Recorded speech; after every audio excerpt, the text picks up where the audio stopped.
My husband just came up the stairs. Hey, honey, I'm doing a thing. Hey, honey. I'm really doing a thing. He's on the phone. Oh, he's going to take a business call. This is the working at home life. I'm just doing a thing. Hey, Derek. Hey, how you doing? I'm so good. Your avatar it wins. You know what? Your button. Yeah, I didn't realize that was going to show up the first time I came on here, and I'm like, ooh, that kind of looks a little scary. So I hope people aren't scared. Like I have to. I'm literally doing my job right now. You got my Oh. Kristen, this is the police. Well, anyway, okay, enough about that. Not thrown off at all. That's okay. You're allowed to have people in your background. We're all at home. I know. I just happened to marry him, and he just kind of hangs around. Now, as we wait for people to join on, Avatar, props to that, but of all of the titles of all of the sessions, from a marketing standpoint, caught my eye, and I feel as though I want to award you with the best title for the session you're about to drop down. So, I'm not gonna lie, it's I do a lot of clickbait. I'm clicking. No, we'll talk about romance here, I promise. Alrighty. So Derek is joining us from the Inbound Lab today, you guys. He's the owner of the Inbound and marketing strategist. Now today, he's going to help you all in how to get the final rose using content nurturing. And maybe if we have a little time after, I was thinking, Derek, you could help us with foregoing our individual rooms and moving on to the honeymoon suite. Ooh, whoa. This is something that happens on The Bachelor. It's like the next level of marketing. So, well, I got to tell you, as somebody who went through a divorce a few years ago, I'm probably the last person to give you relationship advice. Right. Well, as someone who's about to, maybe help me with.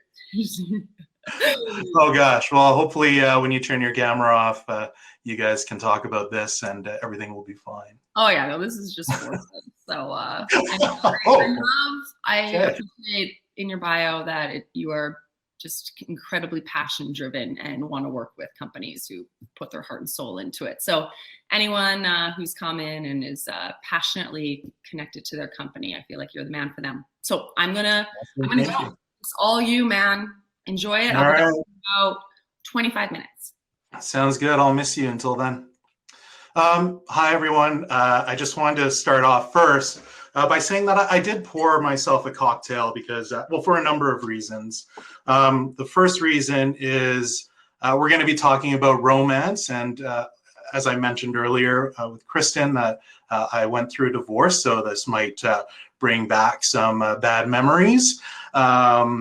It's also, super late in the day, and it's a Friday for, the folks over in Newfoundland and, people on the Eastern time zone. So figure, pour yourself a drink.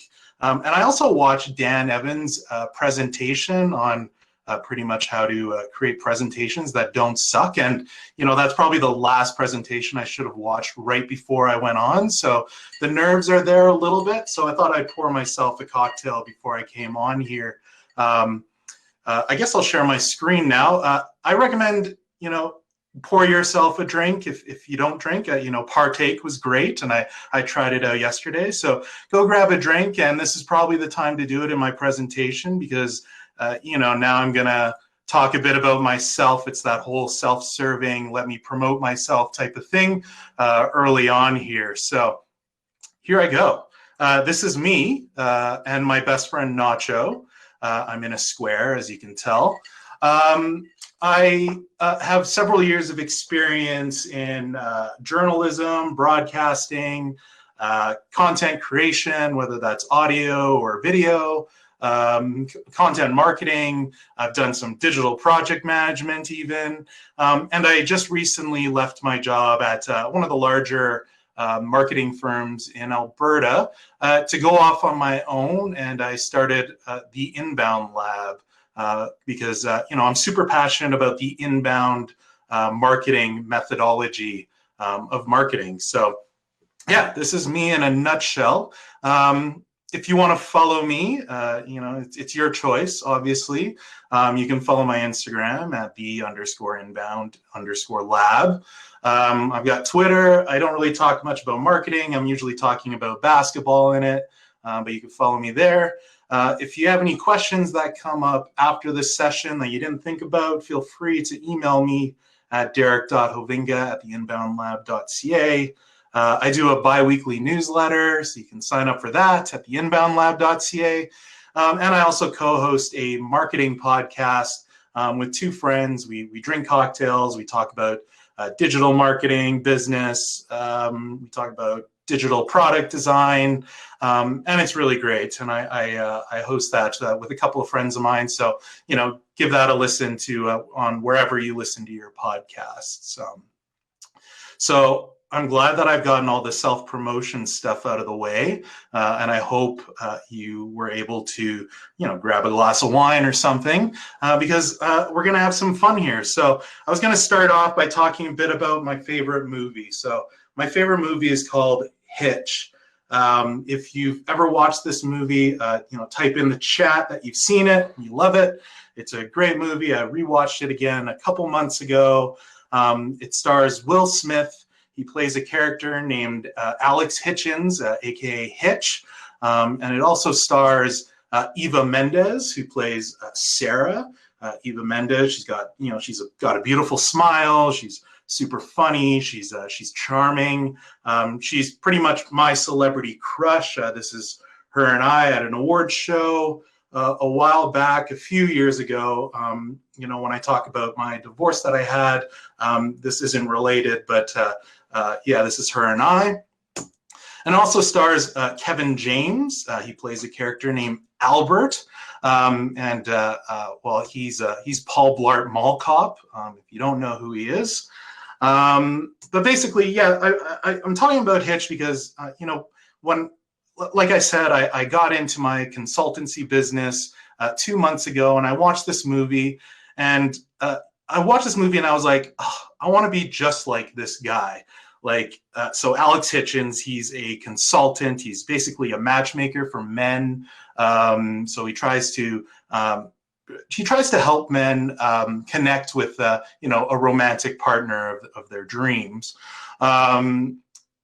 Basically, I wanted to be like him because he's got style. He's got this blazer and unbuttoned shirt with the tucked in T-shirt combination here, which is hella cool. He's super charming. He oozes confidence.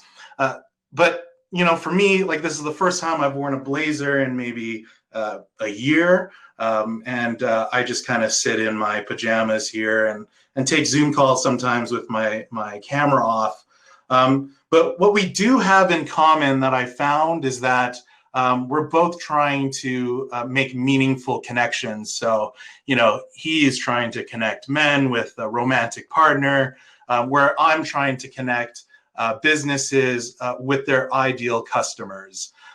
So we're going to be talking a bit about the correlation between marketing and dating, how to get the final rose. And thanks so much for being here.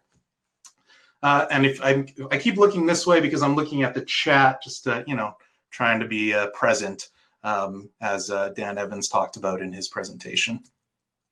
So marketing is a lot like dating, right? So in dating, you have a type. It could be somebody who makes you laugh, or it could be somebody who challenges you on an intellectual level. And in marketing, your type is your target audience or your ideal customer prospect. In dating, first impressions matter, just like in marketing. So let's say, you've got a storefront. You need to make sure that your storefront is approachable. People window shop a lot, so make sure your merchandising is top notch. If it's online, you need to have a good online presence, right? So first impressions matter, because if they go there, they may not come back. You have to differentiate yourself. In dating, there's a lot of fish in the sea. In marketing, you have a lot of competitors. So you need to figure out, what makes your business or what makes you more unique than everyone else, right? And you have to be authentic, right? You need to be trustworthy, and that's in both realms as well. So yeah, so be authentic. And much like dating, how dating has evolved with online dating and all that, marketing is also shifting. One-off TV and radio spots, they might not be as effective long term. I'm not saying they're not effective, but they need to be memorable in order for it to be effective long term.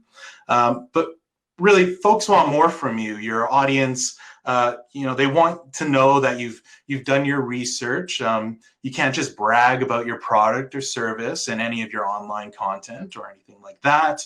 You need to know who your audience is, and you have to give them the information that they're looking for. So really, narrowing down who your persona or your audience profile is, or your ideal customer, is important. Your product or service, it isn't necessarily the solution that folks are looking for. So after you've done like your audience profiles and your personas, you need to know, what goals they're trying to achieve, what problems they're looking to solve, and you need to create educational or informative content that answers those problems or helps them reach a goal. And, that may or may not be your product or service, but at least you're there now, right? They want businesses to be more helpful. So like I mentioned, make sure that you're helping them throughout their journey of trying to solve their problem. And people don't want one-night stands anymore, right? So like those short-term ads, I'm not talking about like retargeting ads or Google ads. I'm talking about the disruptive type of marketing, or what I like to call the unsolicited D-pick of the marketing world. Okay, so so basically the point here is that your business needs to be helpful. They might not be searching for your product or service, but they might be searching for a partner that will help them get to where they need to be, and eventually they'll purchase a product or service from you. So now for the clickbaity title that I named my presentation, it's how to get that final rose. So how do you get that final rose, right? So, I think we all know what The Bachelor or The Bachelorette show is all about. Basically, there's a bachelor and there's a bachelorette. They're probably super good looking. And there's a number of candidates all vying for their attention. They're going through like a number of stages throughout the season. They're getting roses throughout the season. And the whole hope is that at the end of the season, they've fallen in love with each other. They've created this connection and it's beautiful. And they get the final rose at the very end of the season. So I'm trying to correlate that a bit with marketing. So we talk about the consumer journey, right? There's a number of stages where you want to take a consumer from the beginning stage to the final stage where they've purchased from you or if they've become a customer. So I'm going to take you through the buyer's journey, so to speak, and it all starts with the attract stage. So basically, you're growing your audience at this point. You're using social media. You're using blogs that are keyword heavy. Maybe you're using some earned media, so PR, public relations, to get your product or service out there, or any type of information that you want out there.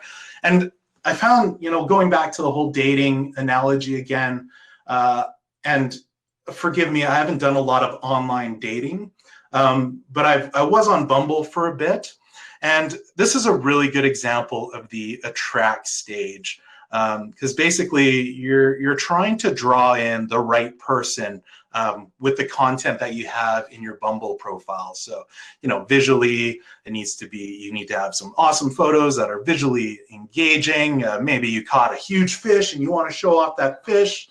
I think, the Alberta audience might get that. Or, the content within your profile, the copy. You need to understand who your type is.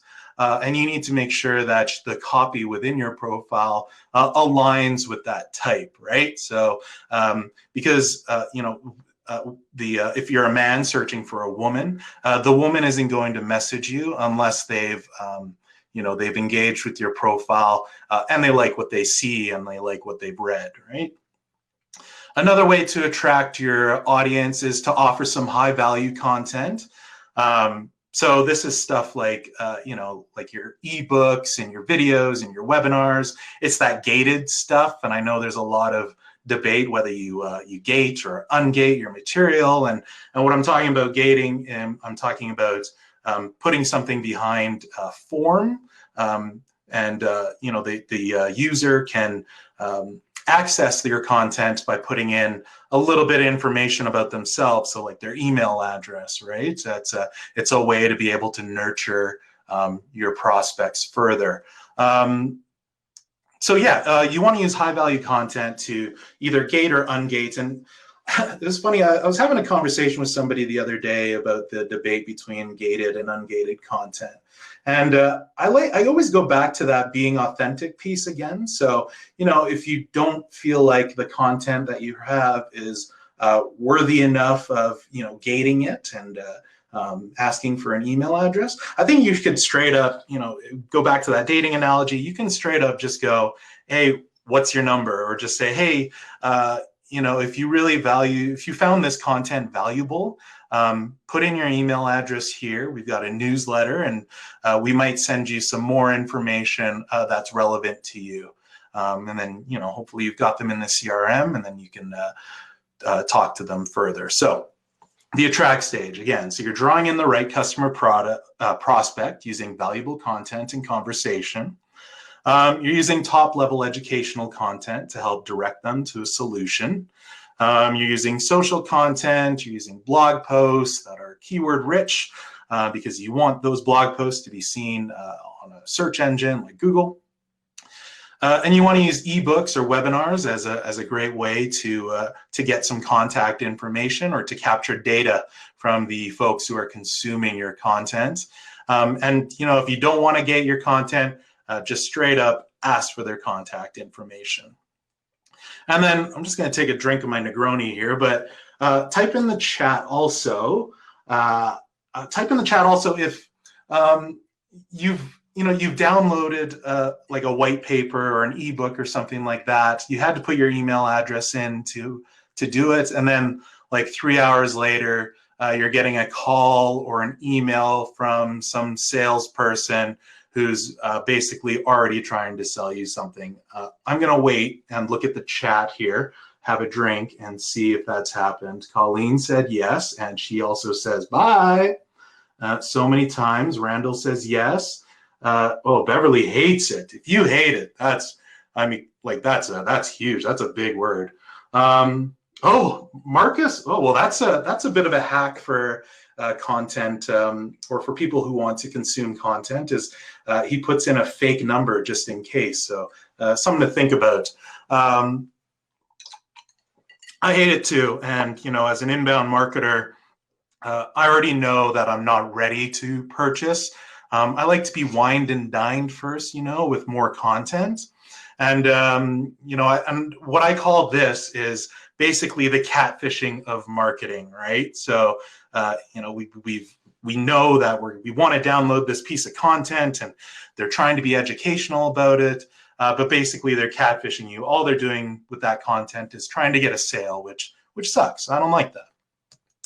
And then we get to the nurturing stage, okay? So, and I put engage in brackets here because I didn't want you all to get confused about this stage. It's typically called the engage stage, but because we're talking a lot about dating, I didn't want you to get confused that we're trying to propose to our customer prospect. But basically, the nurturing stage, at this point, your prospect is researching to find out if what you have to offer fits their requirements, okay? So you can rely on email marketing if you've captured their email. Or if you haven't captured their email, you can rely on search intent. And search intent is great. So basically, if you've done your personas, your audience profile, you start to think about the informational or navigational or transactional terms that your ideal customer prospect might be searching for in Google. So, informational, if we're talking about Hitch, maybe you want to put like, hey, what movies has Will Smith been in? Navigational, maybe the user at this point knows what their problem is and they know where they want to go now, so they might look up Hitch. Transactional, maybe they want to look up, hey, where online can you stream the movie Hitch? Netflix, wherever. And actually, it's hard to find Hitch online, just so you know, especially in Canada. But basically, at this point, you're presenting insights and solutions that align with your ideal customer prospects' pain points and goals. So you've attracted them, you've got their information, now continue to send them content. That's not selling, that's just continuing to engage them, or that's continuing to help them with some informative and educational content. And then here comes the decision stage. So, in dating, like your hands start to sweat, you get really nervous, and you're just like, oh, hey, how am I gonna, ask this person to go steady, so to speak. So, at this point, you feel confident that you've shared all the key info that your audience needs. You might have implemented, a CRM of some sort, like a HubSpot or a Salesforce, to capture data on how each individual user has interacted with your online content, whether that be your website or email content, if they've opened an email, if they've clicked through to some of your CTAs. And if they're warm enough, I think this is it. I think this might be the time where you can, ask them to go steady, right? Couple other notes here. There's nothing less attractive than being pushy or needy or greedy. Type in the chat. Type a little amen if you've had a relationship where the other person was a little pushy and needy. You can be persistent and confident, but don't be asking for that sale right away. Just to create that connection with them. And you can deliver content that hints at like an exciting future together, right? So, that's like that testimonial content or the case studies, kind of showing off, hey, look, this is the success that my previous customers have had with my business. Check it out. If you're interested in a call with one of our salespeople, reply to this email or something like that. So the goal here is, you take them on a horseback ride in the middle of an Arizona desert. You hold hands awkwardly. Oh, I feel so bad for those horses in this. And you've closed that deal. You've created that connection with your ideal customer, and now they're a prospect or they're a purchaser of yours, right? But it doesn't end there, as we all know in relationships. I keep looking back at this screen here because that's where the chat is. I'm trying to like talk to you as if I can see you face to face. So in inbound marketing, in your typical sales funnel, so to speak, you start from the awareness stage, and then you go through the engage stage, and then you go through the decision stage or the purchase stage, and then that's it. You've got your customer, and then that's it. But in the inbound marketing methodology, instead of a funnel, it kind of moves around like a flywheel, right? So there's a delight stage, and the delight stage is kind of where you start to provide continuous support to empower customers to find success with their purchases. So you're doing some check-ins. You might send them a survey to see how you've done. You might send, discount codes to other products that might fit their requirements or services. And you can also ask for testimonials at this point, create that user-generated content. You can ask for testimonials. You can get referrals, send them like a referral code to get more sales. You can ask for reviews. And basically that's, to get more customers I'm going to try not to bring up a dating reference here because, it's up to you if you want to have more romantic partners. But yeah, basically, this is just a sales thing, right? So finally, what's the takeaway here? The takeaway here is I'm just going to go back to Hitch. So throughout Hitch, basically, Will Smith's character, Alex, is trying to help Albert create that connection with a dream woman of his. Her name's Allegra, and she's like a strong woman. She makes a lot of money. She's beautiful. And basically, what I found that what Alex Hitchens did wrong was that he was trying to change Albert. He was trying to make him something that he wasn't. He was trying to make him more suave. He's trying to, teach him how to dance. There's a hilarious scene where he's trying to teach him how to dance. He's trying to, change the way he dresses. But what Albert does on his own is he takes Allegra through the quote unquote dating customer journey. So there's an attract stage. There's a scene where Allegra needs to sign something, and she needs a pen. So Albert provides her with a piece of high value content, lends her a pen, and she signs it or whatever. And now they've created that awareness of each other, and now she knows who he is. They go through the nurturing stage. So Allegra has a couple pain points and some goals. There's one scene where Allegra's pain point is that there's a board of directors who don't want Allegra to invest her money into her friend's artwork, which is her goal. Albert at the end of the table there kind of takes a stand for Allegra and tries to help her persuade the board of directors to let her achieve that goal of investing money in her friend's artwork.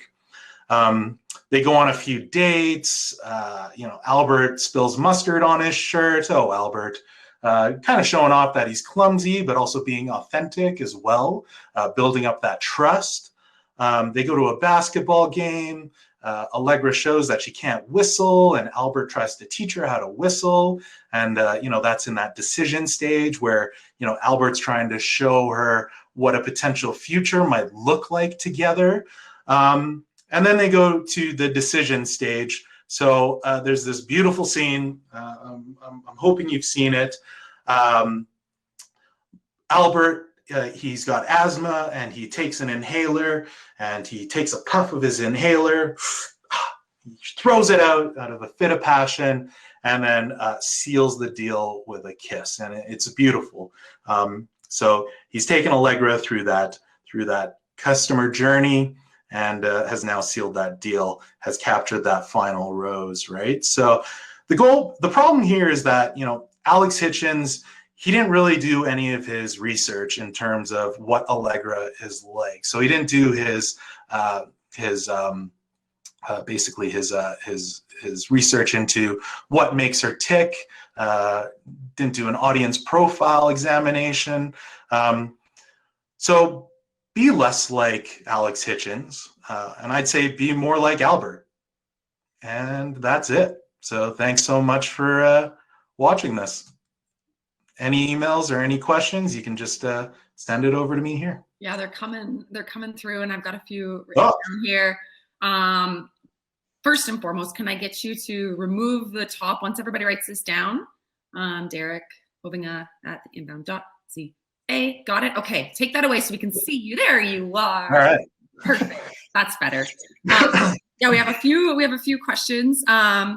Beverly, who I didn't get to, girl, I missed you this year. I didn't get to introduce Beverly this year, but she had a question for you. But first off, would you say that you're an Albert then throughout your life? Oh, I'm for sure an Albert. Like, honestly, when I went to go take a sip of my Negroni here, I have a glass of water right next to it, and it was very close to spilling, and it's currently at the edge of the desk, and that would have just ruined my entire presentation. Yeah, like having your husband come up with a toque and on the loudest phone call in the history. I get it. It could be worse. He could have been topless, unless that's something that everybody wants to see. I mean, It's kind of hot, but yeah. I gotta say, I'm gonna just give a little side story here. You had said you were on Bumble, and so I took that as you were single and literally wanted to spend this entire time social at home, just hooking you up.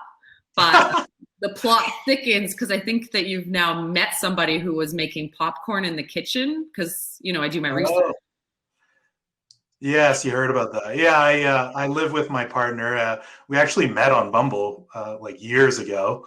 I think I put like something along the lines of I really like Ja Rule. And she's like, "Oh my God, I love Ja Rule." I'm like, "Yes, I found the perfect person." And now we live together, married. Yeah, now we live together, and she makes popcorn and it smokes up the whole house, and the fire alarm goes off right before the presentation. I love it. Okay, back to Beverly's questions. She said, "How do you convince a client who thinks DMing right after connecting on LinkedIn is a good idea? Like they have the salesperson mentality and not the marketing mentality. How do you shift from that salesperson mentality to just marketing?" Yeah, totally. And yeah, it's a good question because, man, I know they've got a quota. Maybe they want to make a sale. They want to, ring the proverbial sales bell. And I think the best thing to do as a marketer, and this is why I love sales and marketing alignment, is to get an understanding of who they're trying to sell to. They're probably going to say everyone, but get an understanding, take a couple steps back and let them know, like, let's focus on one target for now, and let's try to nurture them from there. And being able to offer them loads of marketing materials, whether that be brochures or whether that be online content where they can just email a link and say, "Hey, notice that you're having issues with this and this. So here's a link of an article we wrote recently about how you can fix that." But yeah, basically, it's trying to make sure that the sales and marketing are aligned. I know a lot of times sales and marketing don't necessarily get along very well, but basically have those meetings, have those check-ins, and figure out what your sales folks need in order to warm up those leads, because a cold lead is just going to waste their time. Let them know too. You don't want to waste your time on a cold lead. Like, how many times have you, that's like the equivalent of getting the door slammed on you, right? Oh, I know. I'm trying to think of the dating Hitch Bachelor equivalent to wasting your time on that. But I talked about the unsolicited D pics of marketing. Basically, when you're trying to reach out for a sale when they're not ready, it's the unsolicited D pic of marketing. Yeah. Am I allowed to say the real word? I don't want to say it. My mom might be watching. We all know what you mean. Okay, good. All right. Also, which phase of content nurturing is the hardest to retain customer attention? So of the stages and phases, which one is, where do you stand to lose them? So you got to tread lightly. Yeah, totally. And that's so I've been starting to create content campaigns with a lot of my clients lately, which are just, kind of short-term campaigns and drip campaigns. So little email marketing flows is kind of where I'm at now. You might not, with like a bi-weekly newsletter or a monthly newsletter, you might not necessarily see a lot of engagement with those. But if you decide on, okay, this is what my customer's problem is, and they've engaged with it, you might want to continue to send that personalized and relevant information based on what they've looked for, or based on what they've downloaded, or based on a problem that they may or may not have. I don't know if that even answered the question, to be honest, but basically it's just listen to them. Do your research into who your customer prospect is, and make sure you're giving out the content that they're looking for. Don't just brag about yourself. Just focus on helping them rather than just closing that sale. Okay. This one came in from Alice. She just put it up, so you can see it there. Love the D-pic analogy, but I don't think our sales team will love it. Is there an alternative with the same Yeah. impact. Okay, all right. Well, you know what? Maybe you post up an analogy after. I don't want to put you on the spot, but it is helpful when you're able to just use any sort of metaphor in combining marketing sales teams. Yeah, it's like, yeah, sorry, I keep interrupting you. It's basically, it's like the, it's like the door-to-door salesman analogy, right? How many steps are you going to walk to get the door slammed into your face every single time, right? So if your customer prospect's not warm enough, you're going to be wasting your time by calling them, or you might have a templated email that you send off, and you're going to be wasting your time with them forever because they're never going to purchase from you at that point, because they know you haven't built trust with them. You've basically just engaged with them for the sale. Lizette just wrote it, and this has just killed it. I love it. She said it's kind of like you're on the first date and then they propose, That's true. Right. Yeah, you're moving too fast. Come on, baby, you're moving too fast. That whole thing. Well, I think we gotta wrap this bad boy up. But do you play that ukulele in the back? No. So I talk about not selling a lot, but I use the ukulele as a icebreaker. Oh yeah. I was drunk one time, and I was watching TikTok, and there's this guy who sings ukulele songs for his girlfriend, and I was like, I'm gonna buy a ukulele and learn it.